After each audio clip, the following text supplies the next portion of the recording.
Hello and welcome. My name is Jeff Livingston. I'm the historian for the Hawaiian Railway Society. We're going to continue with the Oʻahu's narrow gauge Navy rail presentation, this being part 2. Hopefully you saw and enjoyed part 1, because this is going to be more of the same, except further on into the history. The shipyard at Pearl Harbor continued to grow, and by the 1930s they decided that maybe having the magazine inside the shipyard area was not such a good idea. So in 1933 the naval magazine at ʻŌlelo was constructed, as well as the Naval Ammunition Depot Westlock. ʻŌlelo had its own internal Navy railroad system. Like before, you don't want to have a steam locomotive operating in a magazine. But times had changed, and instead of a compressed air locomotive, the Navy acquired the first diesels that were used in Hawaii. These were Atlas 33-ton diesel locomotives, and this is the information sheet on this locomotive. 2 of them were assigned. One was at ʻŌlelo and one was at Naval Ammunition Depot Westlock. All of the other equipment at Kahuahua was then transferred between these 2 facilities.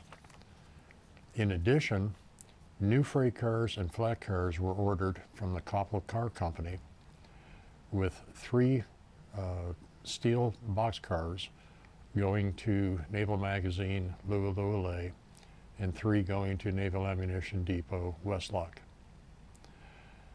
The Hawaiian Railway Society is fortunate in that we don't have one of the diesels left over, but we do have 2 of those 1933 all-steel boxcars.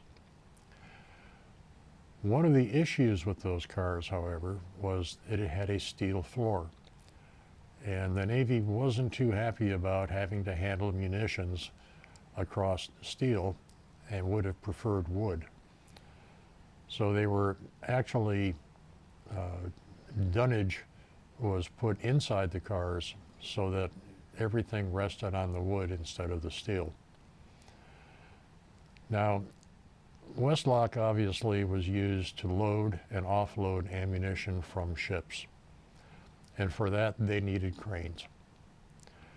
One of the cranes at Westlock was a large brown hoist, of which we have no information other than this photograph.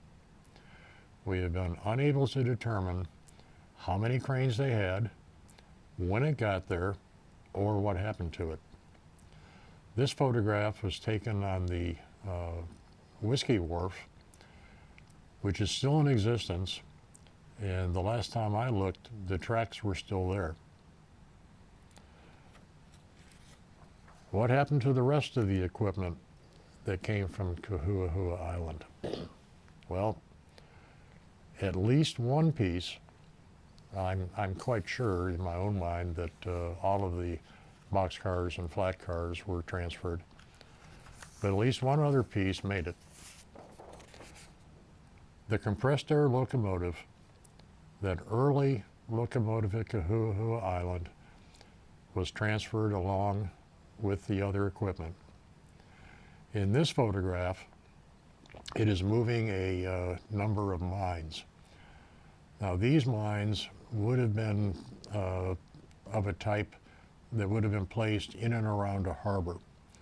They would be similar to the Navy mines, or the Army mines that were planted off Honolulu Harbor and controlled at Fort Armstrong. But that is an entirely different subject that we'll take up at another time. One of the things you want to really avoid in a naval magazine is any kind of a fire. Lu'u'u'ulei is an extensive facility, quite large. And the magazines being all rail connected, it made sense that you would have some kind of fire apparatus to approach as closely and as quickly as possible to any potential fire.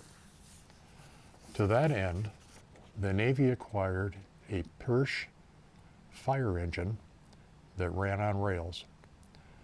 Now you can see the rubber tires, but inside of the rubber tire was a flange so that this unit would stay on the rails and could go anywhere within Lu'u'u'ulei. This unit actually lasted up until after World War II, although we have no idea what actually happened to it. That would be a piece of equipment that would be absolutely fantastic to restore and to operate. With the rising tensions in the Pacific, construction at Pearl Harbor continued to grow, especially in the submarine base. Now, I mentioned that the submarine base was rail served, and at one point is believed to have had its own locomotive assigned. However, we do not know for certain, or have we uncovered any photograph of this particular locomotive. So a locomotive may have been assigned, but it may have been labeled for the shipyard, and it's very difficult to tell the difference unless it has a specific name assigned and painted on the boiler or on the tender. But the submarine base, being rail served, this is a battery changeout. And for any diesel submarine sailors out there, of which I am one, you will recognize this particular effort. Each battery, and this particular boat, I believe, is a 254 cell. Each one weighs about 1 ton and was lifted by crane, lowered into the battery well, and then connected. The electricians in this case did not necessarily love the battery well.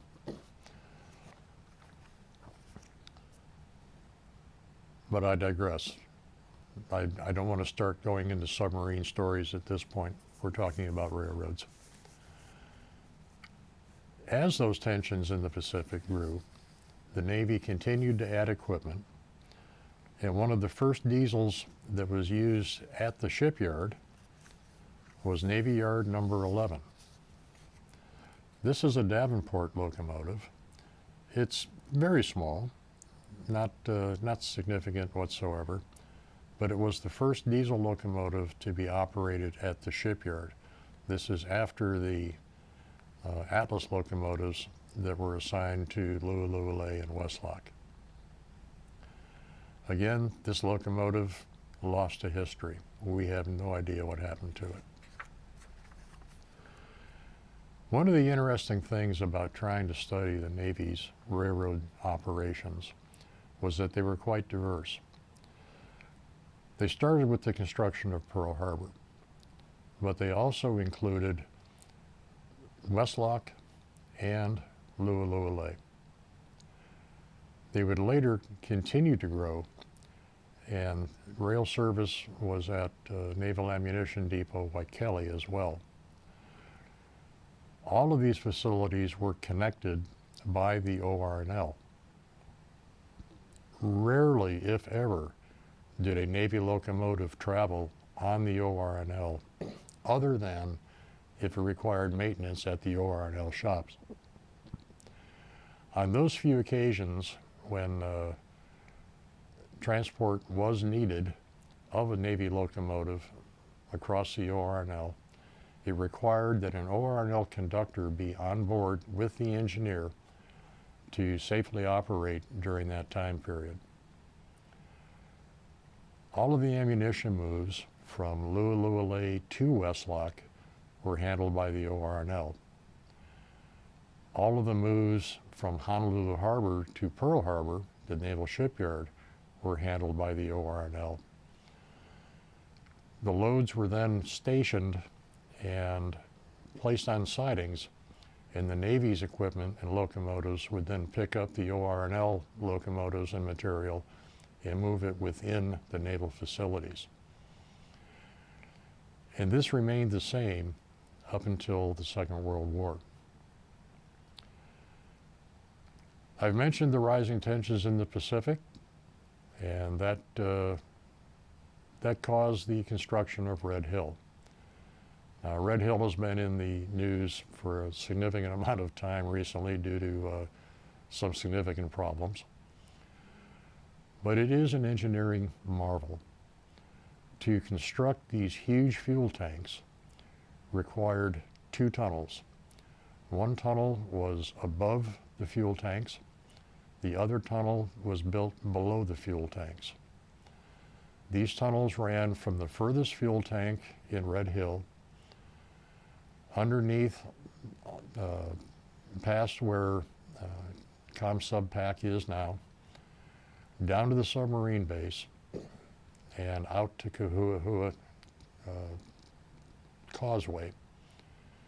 The tailings from Red Hill that were carried by conveyor out to the adits, the end of the adits, were then loaded onto 2-foot narrow gauge locomotives and what they called a muck car, and transported down to Pearl Harbor past the submarine base. It was then dumped into the harbor, and the result was Kahuahua Island became Kahuahua Peninsula. Building the tunnels and the facility, this is a photo of one of the lower tunnels. This is where the conveyor belts had already ended, but you can see there in the background a mining locomotive. This is 2-foot gauge, built by the Goodman Company. Again, HRS is very fortunate. We have an example of this particular locomotive. Maybe not this particular one, we can't tell, but we do have it at the yard, and you are more than welcome, in fact encouraged, to come look at it. We also have a later model Greensburg Type C utility car that came from Red Hill, as well as one muck car, some flat cars, and some small passenger cars. With the outbreak of World War II and the involvement of the U.S. after December 7th, 1941, the Navy found itself very short of equipment. They didn't have enough to adequately support the fleet and the amount of work that had to be done. Now, this included a massive amount of cleanup that had to be done after the attack. Excuse me. The Navy scoured the mainland. They looked for any narrow gauge equipment. Now, by this time, 1941, narrow gauge had been supplanted by standard gauge on the mainland almost exclusively. So there was narrow gauge equipment available, but most of it was in rather shabby condition. Not being a revenue-producing piece of equipment, the owners didn't expend a whole lot of maintenance. But there was also an order from the Pullman Car Company for a South American railroad of a number of new narrow gauge boxcars. The Navy put a stop to that order and requisitioned all of that equipment and sent most of it to Pearl Harbor, but also sent quite a bit of it to Alaska. They too was operating a narrow gauge railroad. So these cars, when they arrived, were known as export cars. And again, we are fortunate to have a number of examples of those at the railroad, and we'll be happy to show them to you.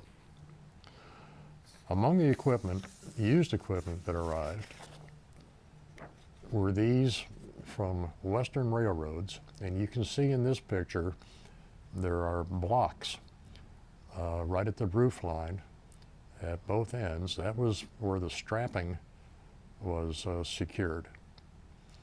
These cars had just come off of a ship, were offloaded, and were placed in the ORNL yard in Honolulu to be further transferred to the shipyard or to one of the depots.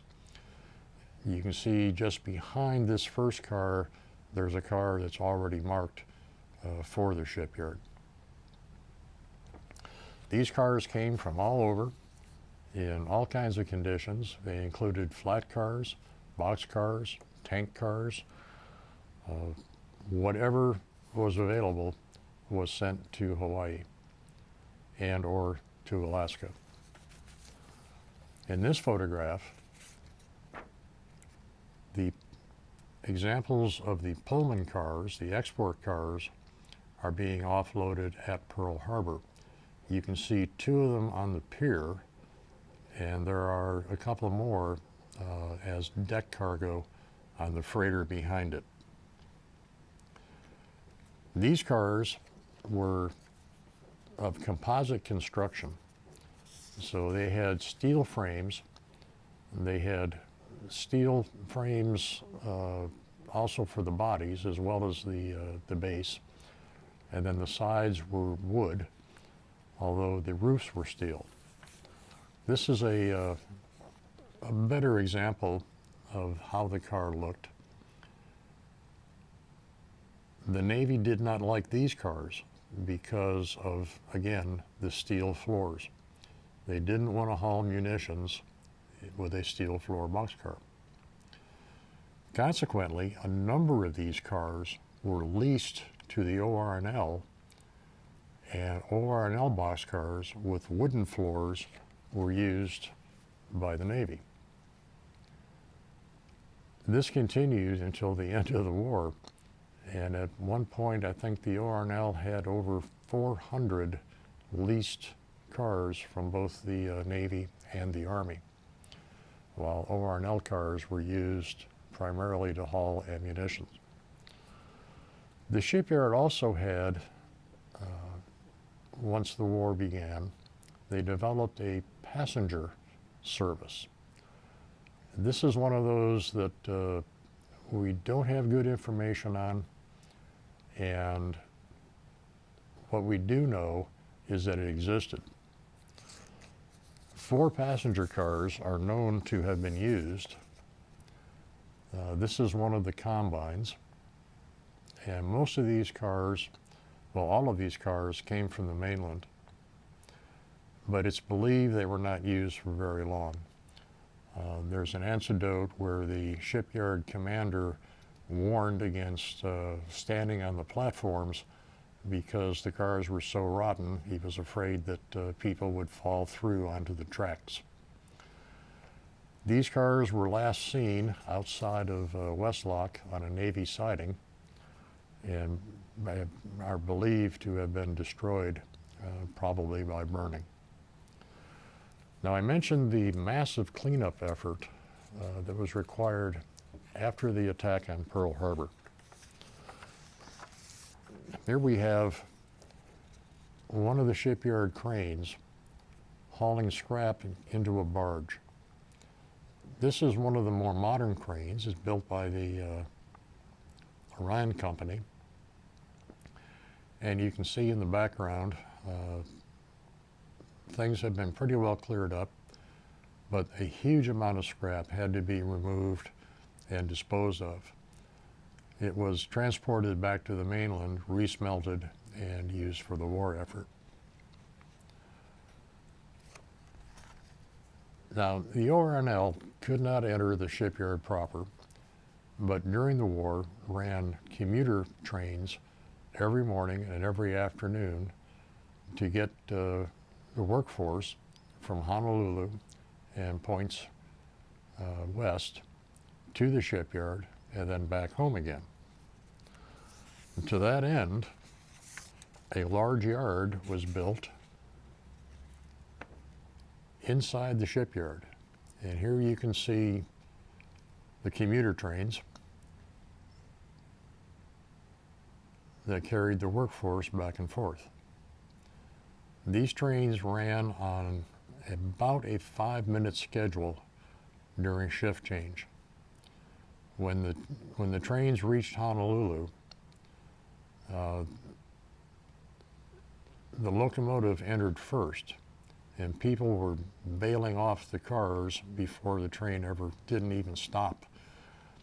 Once the train had stopped, another locomotive had to pull the cars out of the way so that the locomotive that pulled them in could get out, the cars could be reloaded. It was quite an operation, and it's hard to believe, looking at the area now, that much activity was occurring on a daily basis.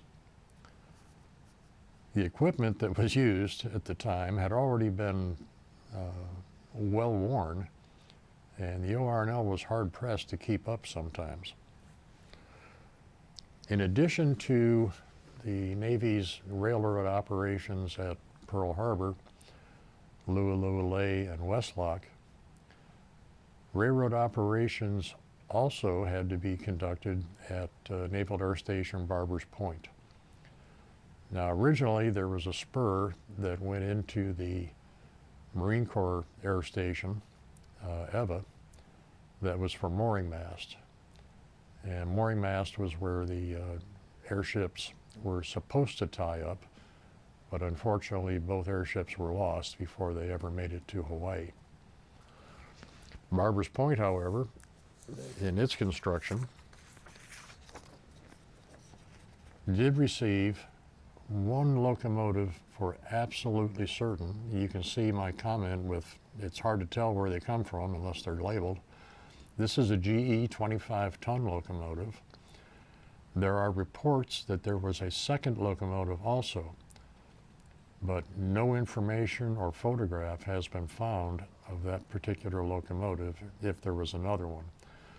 You'll notice that this one has no number, which leads me to believe that the second locomotive may be just a figment of imagination.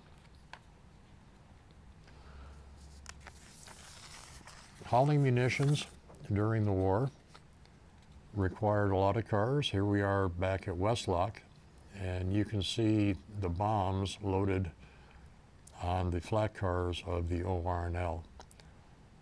Now, whether these were being placed on a transport for further transport to the Pacific, we don't know, but it is a good illustration of the type and amount of work that had to be conducted.